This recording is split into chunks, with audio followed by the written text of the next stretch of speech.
Hi, this is Tim Garman for SIT, and we're going to have a look at how to use the pen tool, particularly with a view to putting some power lines into this fire truck image, which is on NZDP101 assignment C. It's particularly for Z, but any other students wanting to look at how to use the pen tool.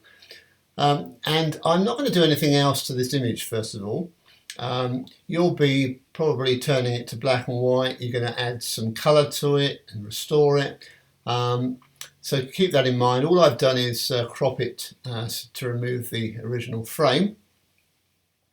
So I'm going to just select the pen tool. And first of all, I'm going to click outside of the image. And I'm going to click and hold the mouse button down and drag. And I get this handle. And as you can see, there's 2 points to this handle and they're both linked. So I move one side and the other side moves correspondingly. So I'm going to come over to this telegraph pole where the power line would join. I'm going to click and drag again, and I keep going until I get the desired path, and then I'll let go. And so here we can see we've got anchor points either end. So that's an anchor point and that's an anchor point. And then we've got these handles as well. Now I can go to my direct selection tool. That's the one with the white arrowhead. Notice when I do that, the whole path has been selected. So I want to click away and then re-click, and I get the handles appear again. And I can adjust where that path falls and edit it so it's just where I want it to be, with the right amount of sag to it. Now notice that I've just got an anchor point at either end. I don't need one in the middle, and if I click away, that gives me a nice smooth curve.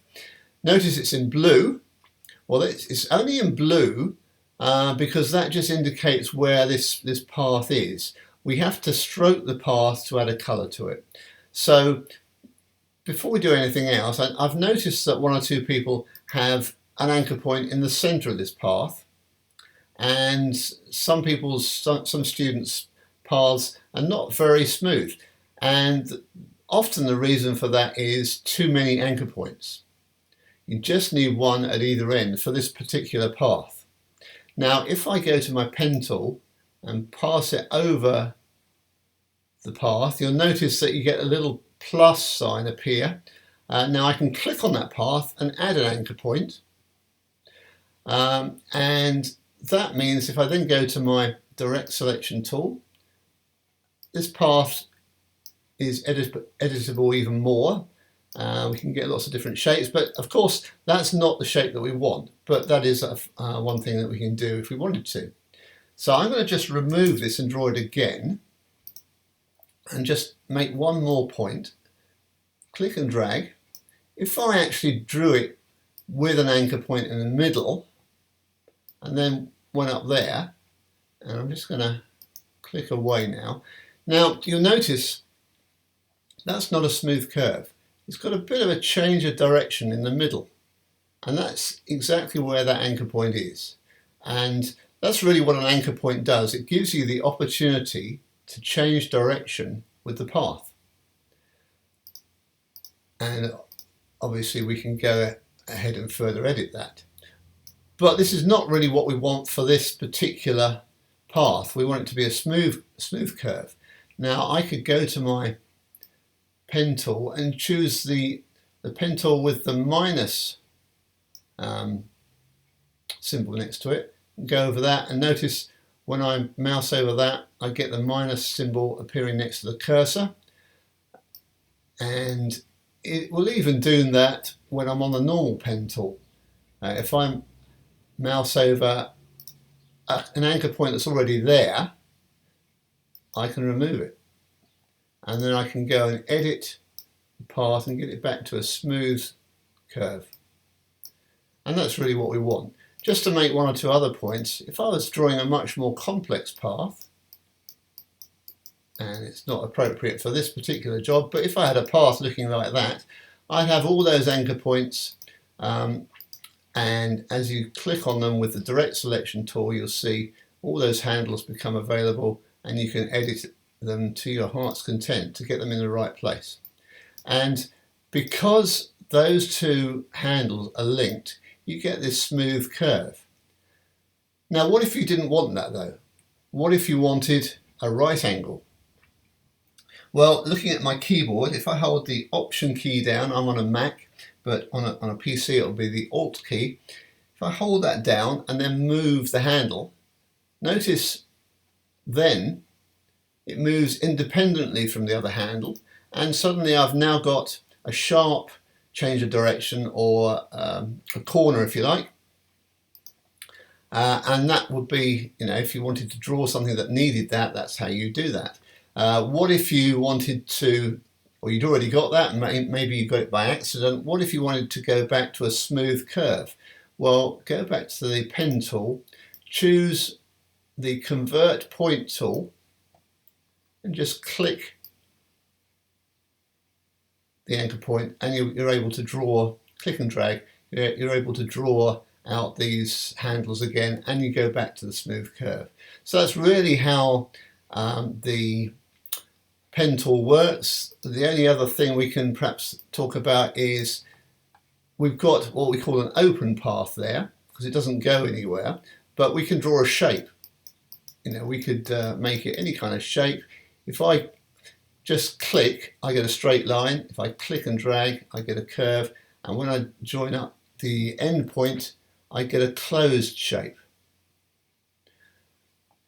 Now, it's worth just pointing out, when I've got a closed shape, if I look at my paths palette over here, and I'll explain a bit more about that in a minute, but the menu enables me to turn that into a selection. If I choose Make Selection, and I can add a feather or a blur to the edge if I want to, but I'm not going to do that. I'm just going to go OK, and notice now that is a selection, an active selection. So I'm going to just switch that selection off, and I'm going to just delete the, let's choose the path selection tool. We'll select the whole thing, and again down here, just leave us with this path that we want. So I can select that. If I choose the path selection tool, you notice it selects the whole path. If I choose the direct selection tool, click away and reselect, it chooses the path ready to edit. So with the whole path selected, over here on the paths palette, we notice we get a what's called a work path with a thumbnail, and you can just about see that that path is indicated in that little thumbnail. Now, we can go ahead if we want to and save that path and give it a name. Now, the benefit of that is that we can have a number of different paths saved with different names. We can go ahead and edit each one individually. They will all be there if we switch the file off, close it down and reopen it. So that might be useful. I'm not going to do that because I don't particularly need to, but you may find that it's a good idea. So if I want to deselect or deactivate that path, I can click in the paths palette outside of the actual path and it disappears. But because it's still there as a thumbnail, I can go back and turn it on and then select it. Now, what I want to do is actually add a colour to this path, because when I click there, you'll see there's actually nothing there. There's no colour there. It has no colour.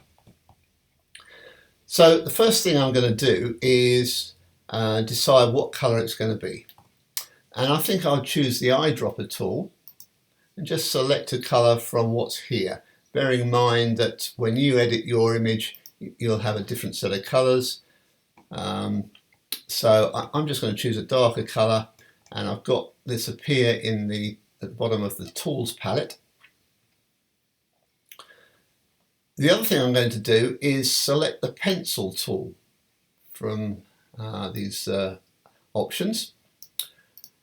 What that does is it gives me the opportunity to choose a brush size, because that appears in the control strip at the top. So I can choose the brush size, and I've already put 4 pixels in here, but I could make it any width I wanted to. 4 pixels is about right. It's quite a good idea to have some varying thicknesses of power line. The ones that are closer to you are going to be a bit thicker than the ones that are further away. So we can adjust that here. When we've got what we want, and we don't want hardness, or we do want hardness, I should say. We want that up to maximum, so we don't want a soft edge. Now we've got presets down here, but we can play with these settings as well. So we'll increase the hardness to maximum, so that there's no soft edge.